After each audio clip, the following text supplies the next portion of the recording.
Hi, Dr. Rodney White here with another episode of DIY Wednesday. Today, we're following on with our series on using the foam roller.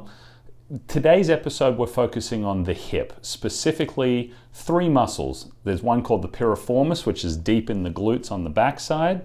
We've got the front, which we'll just call the hip flexors, and then the side with a muscle called the TFL, which becomes the iliotibial band. A lot of our runners and cyclists will know about that one. So who should be rolling these muscles out? Anyone with obviously hip problems. The tighter we are in the muscle and fascial structure around the hip, the more issues we're going to have. Also anyone with low back problems. In our day-to-day practice here as a chiropractor, we never see someone with a low back problem who doesn't also have at least an issue of some kind of tightness in the hips and pelvis. And lastly, anyone who's running or cycling a lot of miles, you have to roll these muscles out.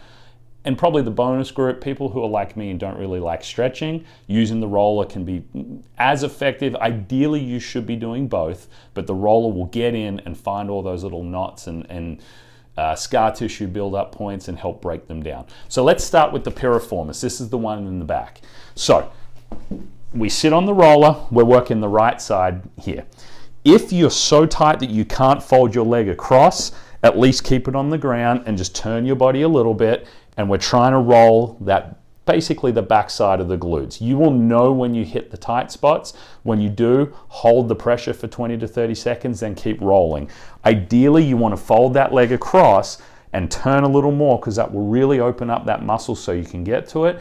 It will equal more pain though. So for me, that's a very tight spot there. So I'm going to hold that for 20 to 30 seconds, keep rolling, find another one there and hold it. And again, this should take a few minutes per muscle, and if you do it a couple times a day, you'll be in great shape. Next, we'll move to the front, the hip flexor, this muscle running down like that. You want to get to the edge of the roller, set it like this, just lean your weight on it. And again, there's not much of a muscle here in terms of length, so you're just rolling just a little bit back and forward.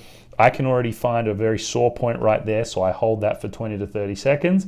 When I feel like I'm done with that muscle, I just turn to my side, and now I'm getting the top of that iliotibial band.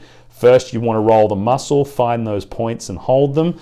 Then you can go all the way down the leg if you wish to the knee to get the rest of the band. You don't have to hold on any points there. You're just rolling it like using a rolling pin in the kitchen.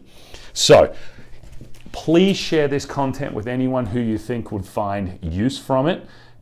If you have any issues at all, come back to these videos and learn how to do it properly, or contact us either via our website or give us a call, or next time you're in for an adjustment, just ask and we can show you.